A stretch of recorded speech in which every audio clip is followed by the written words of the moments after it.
Bonjour à tous et bienvenue dans cette nouvelle chronique de livres de Femmes à part. Chronique dans laquelle aujourd'hui je vais vous parler d'un manuel de savoir-vivre qui s'intitule tout simplement Le vrai savoir-vivre, les frères des écoles chrétiennes, puisque ce sont les auteurs de l'ouvrage si je comprends bien. Et cet ouvrage a été publié aux éditions de l'Honnête Homme, que je remercie pour l'envoi du livre. Si vous voulez, évidemment, je vous mets en barre d'informations que vous nous écoutiez sur YouTube, sur Spotify. Je vous mets dans la description le lien pour acheter cet ouvrage, bien évidemment. Et puis, en description, vous retrouverez également plusieurs liens vers les différents réseaux sociaux de Femmes à part, le lien pour vous inscrire à la newsletter que j'envoie gratuitement tous les dimanches avec du contenu exclusif, le lien vers la boutique shop.femmesapart.com. Et n'hésitez pas aussi, je vous mets le lien vers le blog femmesapart.com. Comme ça, vous aurez notamment dans l'onglet bibliographie, vous pourrez retrouver toutes les autres présentations de livres que j'ai déjà faites dans le passé, que ce soit en article ou en chronique sur YouTube, voilà, que vous préfériez le format écrit, le format audio, il y en a pour tous les goûts, donc n'hésitez pas à regarder dans la description, juste en dessous de cette vidéo. Il s'agit d'un assez gros ouvrage de plus de 400 pages en comptant les illustrations qui sont à la fin. Donc 400 pages de manuel de savoir-vivre et qui sont divisées en 4 grandes parties, si je me souviens bien, mais je me remets devant le sommaire.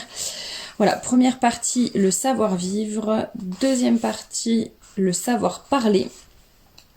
Troisième partie, le savoir-écrire. Quatrième partie, le savoir-travailler. Et à la fin, il y a eu un addendum qui, je suppose, est du fait de la maison d'édition par rapport aux nouvelles technologies, donc à l'usage, ce qu'on appelle la netiquette, l'usage du téléphone, des courriels, certaines formules de politesse dans le contexte dans lequel nous sommes, par rapport notamment aux courriels, aux smartphones, etc. Donc ça, c'est toujours intéressant d'avoir quelques petits ajouts qui sont un peu plus actuels. Ceci dit, j'ai trouvé que dans cet ouvrage, alors bien sûr il y a des choses qui n'ont plus trop cours à l'heure actuelle, bon, on parle souvent des chapeaux des hommes, etc. Bon, ça n'est plus trop d'actualité, mais le fond du livre est vraiment très très bon. J'ai déjà lu énormément de choses, énormément d'ouvrages divers et variés sur le savoir-vivre, et pourtant celui-là, ça m'a fait plaisir de le lire encore, je me suis pas dit tiens, on rabâche toujours la même chose, etc. Bon, bien sûr, il y en a, c'est toujours les mêmes règles, ça ne va pas changer d'un livre à l'autre, mais je pense qu'il y a des choses, ça fait toujours du bien de les relire, de s'en souvenir. Alors, ce que j'ai bien apprécié dans l'état d'esprit de cet ouvrage, après je vous lirai la 4e de couverture et un peu plus de contenu, ce que j'ai bien aimé dans l'état d'esprit, c'est justement que l'auteur montre bien que les règles de savoir-vivre ne sont pas figées dans le temps. C'est également ce que répète régulièrement Bérengère de Montbois, donc de l'Académie des bienséances, qui explique bien qu'en fait ça sert à rien ça sert à rien. Disons que c'est déjà une bonne base, mais avoir un certain nombre de règles de savoir-vivre qu'on va lire dans un livre, dans un manuel, sur internet, peu importe, et ensuite les appliquer à la lettre, sans réfléchir, sans prendre en compte le contexte, etc. Mais justement, c'est pas ça le savoir-vivre, et notamment Bérengère de Montbois explique très bien qu'il faut se mettre tout le temps au courant, c'est quelque chose qui évolue, les règles de savoir-vivre, donc il faut quand même être assez au courant, mais ça, on peut le laisser aux professionnels, on va dire, et ensuite essayer de s'adapter aussi selon le contexte. Et là justement c'est assez bien dit dans cet ouvrage, c'est-à-dire que si vous parlez à, ça je l'ai déjà répété souvent, mais si vous parlez à un paysan comme vous parlez à la reine d'Angleterre, au roi d'Angleterre, maintenant, eh bien, il y aura forcément toujours un décalage. C'est-à-dire que si vous parlez à votre voisin paysan, vous habitez à la campagne, il met des bêtes chez vous, sur votre terrain, échange de bons procédés, etc. Et puis, vous lui parlez comme si c'était le roi d'Angleterre, vous voyez, etc. Bah, lui, il va peut-être se sentir pris, enfin, pas forcément sur le vouvoiement, mais bon, si vous paraissez un peu pédant, etc., lui va sentir qu'il est pris de haut, il va rien comprendre à ce que vous racontez, il va croire que vous le méprisez, etc., etc. Or qu'on peut être extrêmement poli, vous voyez quand même, enfin voilà, selon le contexte, et pour autant ne pas mettre la personne mal à l'aise. Ça ne veut pas dire qu'on nivelle par le bas, ça ne veut pas dire que on va dire ouais je salue mon frère, comment ça farte, non, c'est pas ça du tout, mais on adapte peut-être un petit peu son mode de fonctionnement, sa façon d'être en fonction de la personne qu'on a en face de nous. Ça ne veut pas dire qu'on a moins de respect pour telle ou telle personne, pas du tout. Le respect est le même, mais c'est juste une question d'adaptation. Et moi je sais que ça m'est déjà arrivé plusieurs fois, mais je vous l'avais raconté qu'il y a des personnes d'emblée...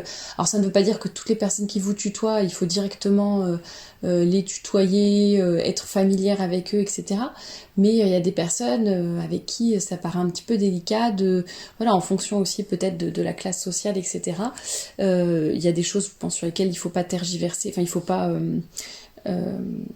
transiger plutôt que tergiverser, voilà, et d'un autre côté ça n'empêche pas de s'adapter un minimum, de se mettre un petit peu à la hauteur des gens, ou au contraire enfin c'est pas justement c'est pas une histoire de niveler par le bas, c'est aussi se mettre à la hauteur, voilà, quand on reçoit quelqu'un peut-être de plus important, par exemple si vous recevez un prêtre chez vous, c'est tout à fait normal que vous lui accordiez plus d'égards que lorsque vous recevez votre collègue. Non pas que vous n'aimez pas ou que vous ne respectez pas votre collègue ou que vous allez mal le recevoir, mais de par son statut, son sacerdoce, eh bien le prêtre a tout simplement le droit à plus d'égards et plus de considération.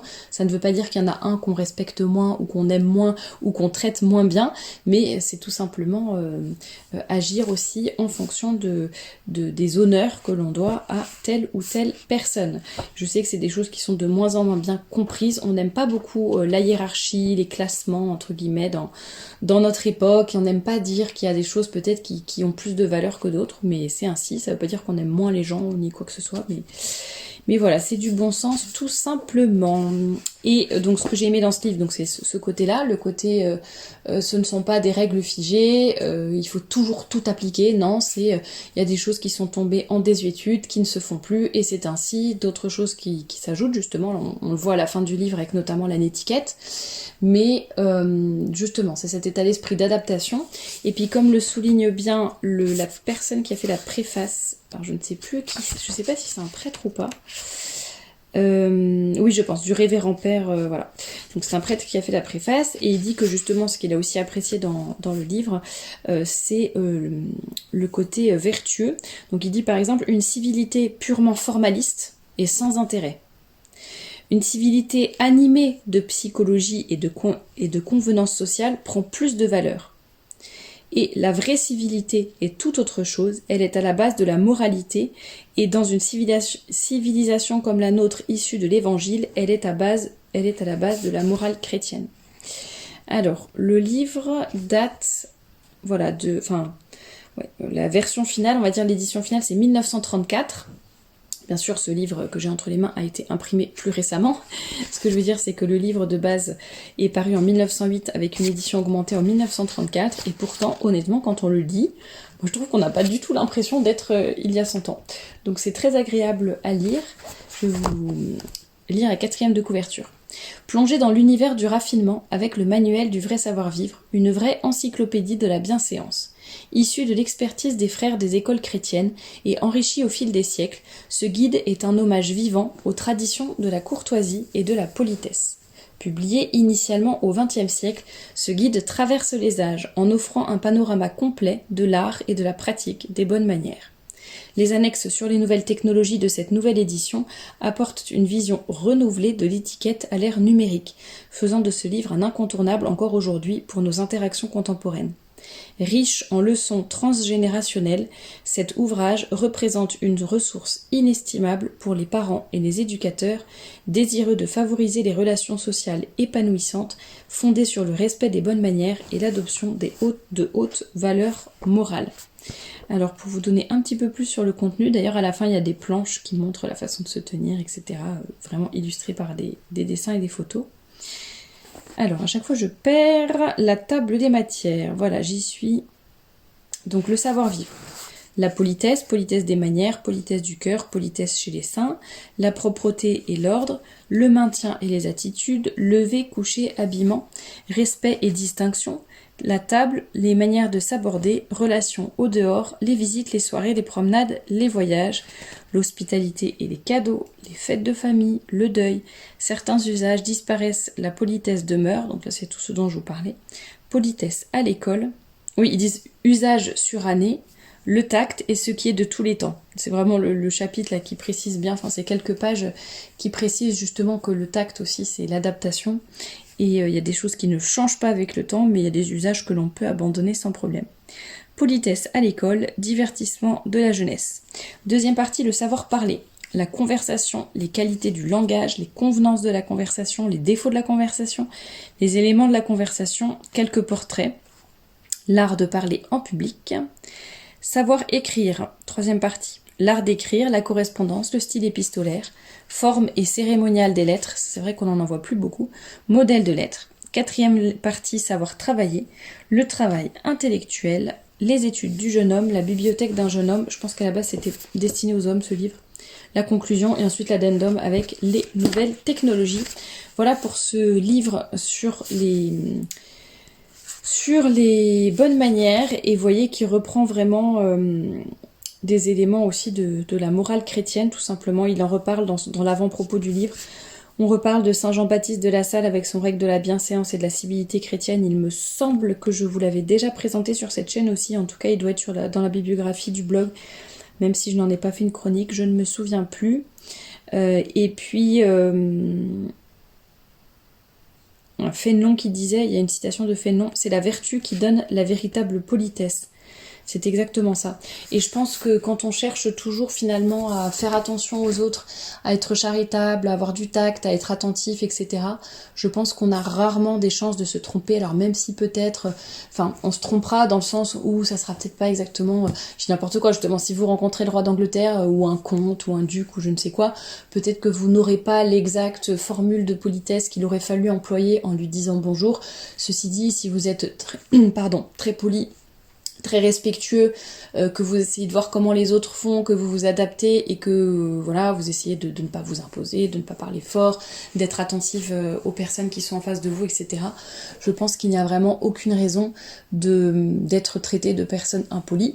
Après, si vous voulez en apprendre plus justement sur les bonnes manières, les usages, etc., n'hésitez pas à contacter l'Académie des bienséances. Je vous mettrai les liens de cette entreprise en barre d'informations et comme ça justement vous pourrez déjà rien que vous abonner à leur compte Instagram, comme ça vous apprendrez pas mal de choses et puis ensuite si vous voulez prendre des cours, eh bien n'hésitez pas, si vous sentez que vous avez besoin de vous perfectionner justement, ça n'est pas du tout une collaboration ni quoi que ce soit, hein, je le dis juste comme ça parce que j'y pense et il y a souvent justement beaucoup de bon sens dans leurs publications aussi.